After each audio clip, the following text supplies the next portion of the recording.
அங்கே ஸ்வீட் கொஞ்சம் நல்லாயிருக்கும். இல்லைன்னு சொன்னதில்லை, இல்லைன்னு சொன்னாங்கனாலுமே பிரச்சனை இல்லை.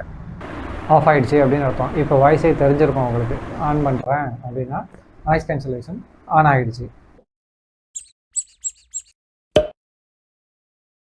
டே 68 12 o'clock ஷிஃப்ட் ஸ்டார்ட் பண்ணிவிட்டு ஃபர்ஸ்ட் ஆர்டர் எஸ்எஸ் ஹைதராபாடி பிரியாணியில் வந்தது. அங்கே வந்துட்டு பிக்கப் பண்ணிட்டு எப்போதுமே கேட்பேன் ஸ்வீட்டு கிடைக்குமா அப்படின்ட்டு. ஏன்னா அங்கே ஸ்வீட்டு கொஞ்சம் நல்லாயிருக்கும்.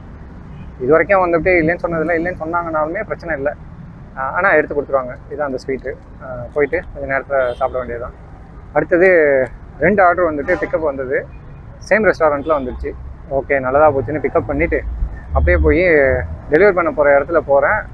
சேம் ப்ராப்பர்ட்டியில் 2 பில்டிங் வந்துட்டு வேறு வேறு இடத்துலேருந்து அதே ஹோட்டலில் ஆர்டர் பண்ணியிருக்காங்க. அதையும் வந்து கம்ப்ளீட் பண்ணிட்டேன். இப்போ வந்துட்டு அடுத்தது 2 ஆர்டர் பிக்கப் வந்தது.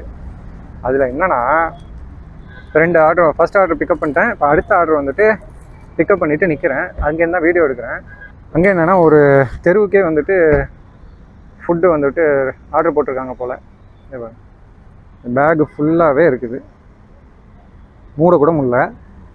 ஒரு ஆர்டர் பண்ணுறோம், அது வந்துட்டு அங்கே கொண்டு வர மக்களால் கொண்டு வர முடியுமா அதெல்லாம் யோசிக்கிறதுலாம் இல்லை. அப்படியே ஆர்டர் போட்டோமா, ஒரு லிமிட்டடாக ஆர்டர் பண்ணுங்கள், அவ்வளோதான். ஏன்னா வந்துட்டு ஆட்டோவில் ஒன்றும் கொண்டு வரல, பைக்கில் தான் கொண்டு வரோம். ஸோ அதுக்கு தகுந்த மாதிரி ஆர்டர் போடக்குள்ள டெலிவரி பர்சனுக்கு வந்துட்டு யூஸ்ஃபுல்லாக இருக்கும். Okay, thank you. போய் இந்த டெலிவரி எப்படியாவது பார்த்து கொடுக்கணும். இப்போது டைம் வந்துட்டு 11 o'clock ஆகுது, 11:15. இப்போ கடைசி 2 ஆர்டர் கம்ப்ளீட் பண்ணிவிட்டு 20 ஆர்டர் இன்றைக்கி முடிச்சாச்சு. டார்கெட் 20 வச்சேன், அது இப்போ தான் கம்ப்ளீட் ஆனிச்சு. ஸோ இப்போது இந்த மைக்கு வந்துட்டு இருக்கிறது நல்லா வயர்லெஸ் மைக்கு, இந்த மாதிரி பேசுகிறதுக்கு யூஸ்ஃபுல்லாக இருக்குது. இன்றைக்கி ஃபுல்லாக நான் ரைட் பண்ணி ஏர்ன் பண்ணதுன்னு பார்த்தோம்னா 1006 rupees. இன்சென்டிவ் வந்துட்டு 525. இது ரெண்டுத்தையும் வந்து கால்குலேட் பண்ணோன்னா 1531. ஆமாம், அதுதான் வரும். இப்போ வந்து நல்லா ஃபாஸ்ட்டாக தான் போயிட்டுருக்கிறேன். ஸ்பீடு பார்க்கக்குள்ள 50 km ஸ்பீடில் போயிட்டுருக்கிறேன். காற்றுலாம் நல்லா வரதான் செய்யும். ஆனால் கிளியராக இருக்கா அப்படின்ட்டு வீடியோவில் பார்த்தா தான் தெரியும். நான் போயிட்டுருக்கக்குள்ளேயே வந்துட்டு வீடியோ எடுக்க வேணாம் அப்படின்லாம் சொல்ல வாய்ப்பு இருக்குது.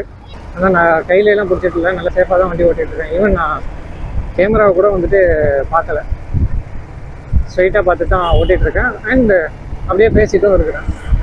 ஏன் வேடிக்கை பாருங்கள், வீடியோ இந்தளவுக்கு கிளாரிட்டி இருக்குன்னு.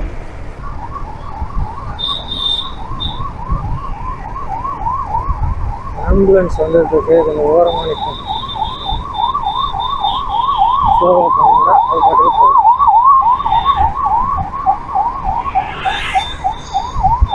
ஆம்புலன்ஸ்னால் வழி விட்டுறணும்.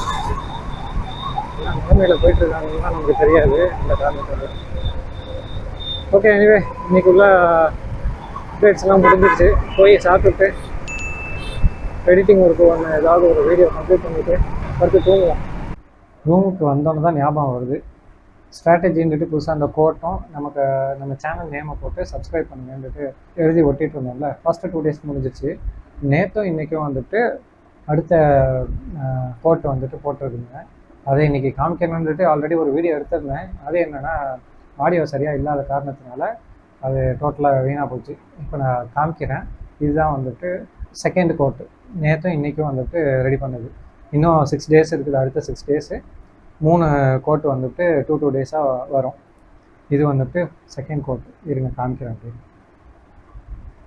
இதுதான் every setback is a setup for comeback. இதான் வச்சுட்டு போயிருந்தேன். சப்ஸ்கிரைபர்ஸு வராங்க, வரல, வைக்கணும்னு நான் முடிவு பண்ணேன். ஸோ வச்சாச்சு. இப்போ அது இல்லாமல் வாய்ஸ் வந்துட்டு சார்ஜ் இல்லாமல் ஆஃப் ஆகிடுச்சு அப்படின்னு சொல்லியிருந்தாங்களே இந்த மைக்கில். திரும்பவும் வந்துட்டு அந்த பாக்ஸ்குள்ளேயே போட்டுவிட்டு சார்ஜ் ஏறட்டும்னு வெயிட் பண்ணிகிட்டு இருந்தோம்னா அது ஏறுற மாதிரி தெரில, இல்லை பட்டுன்னு ஆஃப் ஆகிடுது. அதுக்கப்புறம் தான் வந்துட்டு செக் பண்ணி பார்த்தேன்.